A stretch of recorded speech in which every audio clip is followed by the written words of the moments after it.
ছাত্ৰ-ছাত্ৰীসকল welcome to my channel কেনে আছা অংক বেছি বেছিকে প্ৰেক্টিছ কৰিবা বেসিক কনসেপ্ট ক্লিয়াৰ কৰিবা তেতিয়া অংক চাব সহজ হ'ব আজি ক্লাস 9 ৰ দুটা প্ৰশ্নৰ সমাধান লৈ আহিছো এক্সাৰসাইজ 1.1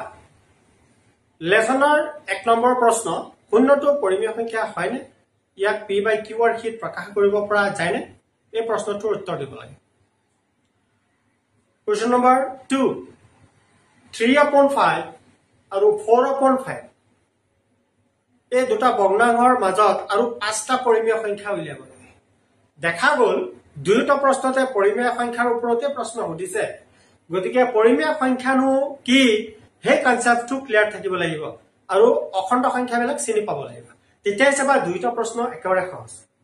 আহা আমি দেৰি নকৰি 1 নম্বৰ প্ৰশ্নৰ সমাধান কেনেকৈ কৰিম হে বস্তুটো চিন্তা কৰিম 1 নম্বৰত কি দিয়া আছে শূন্যটো পৰিমেয় সংখ্যা হয়নে তে শূন্যটো মই কিছুমান সংখ্যাৰ মাজত বিচাৰিম যদি তাত পোৱা যায় আৰু সেই সংখ্যাবিলাক যদি পৰিমেয় হয় তেতিয়া শূন্যটো পৰিমেয় হ'ব তো সংখ্যাকেইটা মই কি বিচাৰিম অখণ্ড সংখ্যাত বিচাৰিম কাৰণ অখণ্ড সংখ্যাৰেটো পৰিমেয় সংখ্যা গঠিত p by q ৰ হিত যিবিলাক সংখ্যা থাকে সেই সংখ্যাবিলাক পৰিমেয় কিন্তু p by q ৰ হিত সংখ্যাবিলাক ক'ৰ পৰা আহিছে অখণ্ড সংখ্যাৰ পৰা আহিছে গতিকে অখণ্ড সংখ্যা মই কোনবিলাক সেই বস্তুটো জানিব লাগিব 0 1 2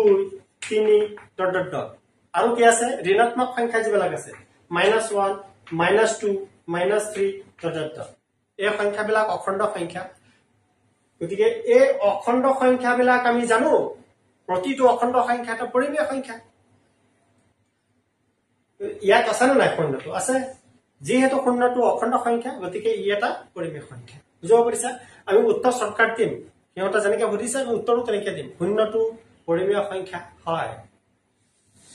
এনসাৰটো কেনেকৈ দিম শূন্যটো পৰিমেয় সংখ্যা হয় শূন্য এটা পৰিমেয় সংখ্যা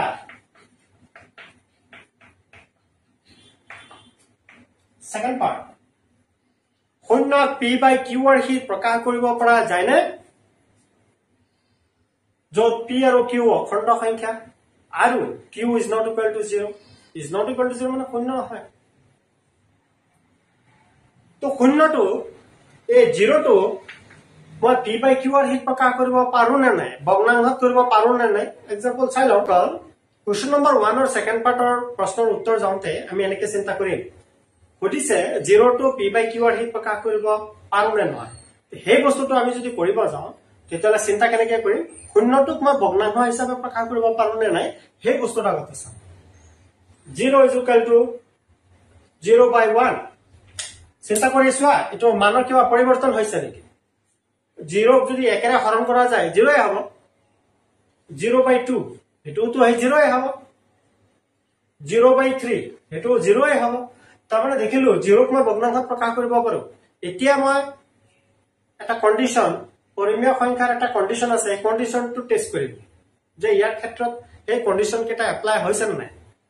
শূন্য অখণ্ড সংখ্যা 1 অখণ্ড সংখ্যা আৰু হৰ 0 নহয় 1 0 by 1 p by q ৰ হিত য'ত এই দুইটা সংখ্যা অখণ্ড সংখ্যা আৰু তলৰ সংখ্যাটো 0 নহয় গতিকে দেখা গৈছে এই ভগ্নাংশবিলাক একোটা ভ্যালিড ভগ্নাংশ অৰ্থাৎ p by q ৰ হিত তাৰ মানে যেহেতু 0 ৰ সলনি এটা লিখিব পৰা যায় আৰু এই ভগ্নাংশকেটা যেহেতু পৰিমেয় গতিকে 0 টো পৰিমেয় বুজিব পাৰিছা নিশ্চয় তো সেকেন্ড পাৰ্টৰ এনসাৰ আমি কি দিম 0 p by q ৰ হিত প্ৰকাশ কৰিব পৰা যায় ওকে 0 p by q ৰ হিত প্ৰকাশ কৰিব পৰা যায়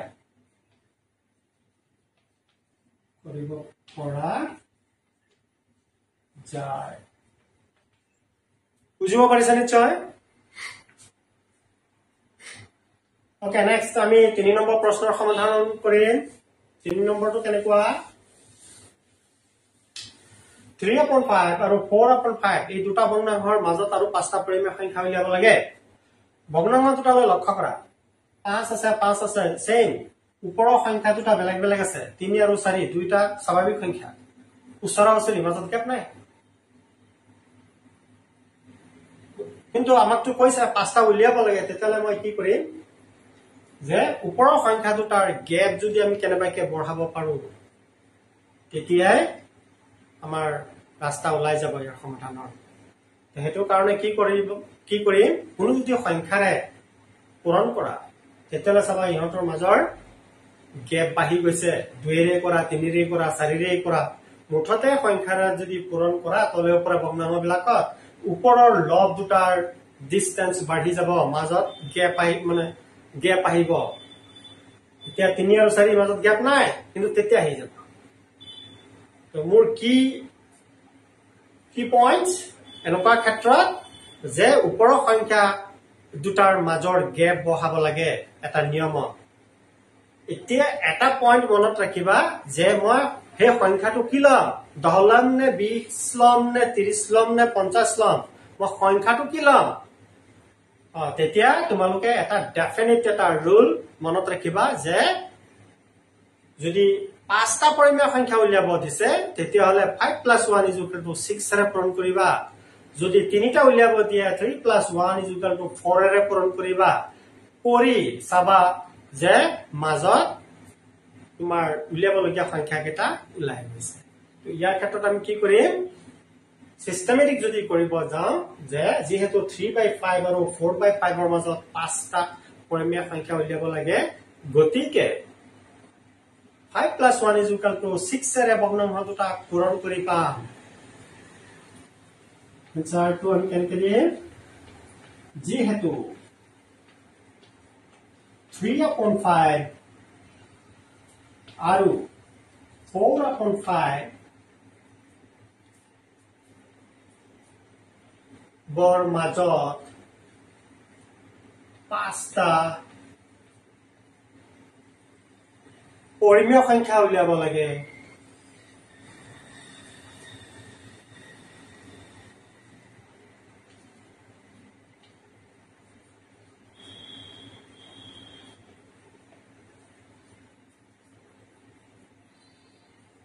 এতেকে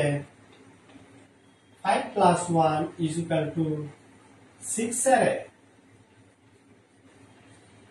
পূৰণ কৰি পাম কাক পূৰণ কৰিম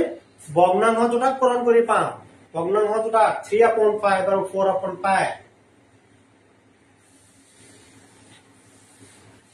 এক নম্বৰ প্ৰশ্নটো মচি দিলো মই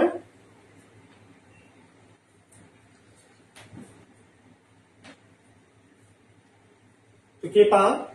এক ভগ্নাংশটো লোৱা 3/5 3/5 = 3 × 6/5 × 6 = 18/30 similarly 4/5 = 4 × 6/5 × 6 = 24/30 students এতিয়া চোৱা ওপৰৰ সংখ্যা দুটা গ্যাপ বাঢ়ি গল ডিসটেন্স আহি গল এটা 18 আৰু এটা 24 5 ডিফাৰেন্স আহি গল কেনেকৈ পালো সংখ্যা পূৰণ কৰি পাইছো কিমান 6 পূৰণ কৰি পাইছো 6 কিয় পূৰণ কৰিলো পাঁচটা আমাক পৰিমেয় সংখ্যা উলিয়াব দিছে পাঁচৰ লগত 1 যোগ কৰি 6 ৰে যদি আমি পূৰণ কৰো তেতিয়াই মাজত 5 এটা গ্যাপ আহিব তোমালোকো কেনেকৈ মনত ৰাখিবা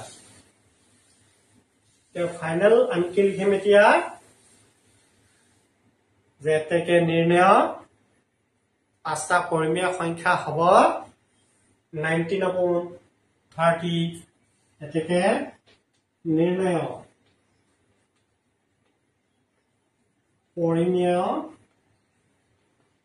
পাঁচটা সংখ্যা কি 19/30 20/30 21/30 22/30 আৰু 23/30 বুজিব পাৰিছা নিশ্চয় পাঁচটা সংখ্যা আমাক উলিয়াব দিছিলে সেই পাঁচটা আমি পৰিমেয় সংখ্যা উলিয়াই দিলো মই আশা কৰো তোমালোকে বুজি পাইছা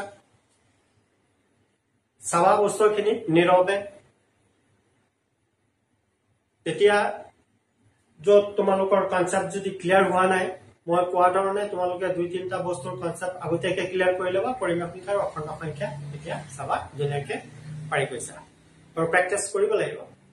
যদি ভাল পাইছা তেতিয়াহ'লে মোক সাবস্ক্ৰাইব কৰিবা ফ্ৰেণ্ডছলৈ শ্বেয়াৰ কৰিবা সিহঁতক সাজেষ্ট কৰিবা চেনেলটো সাবস্ক্ৰাইব কৰিবৰ কাৰণে ধন্যবাদ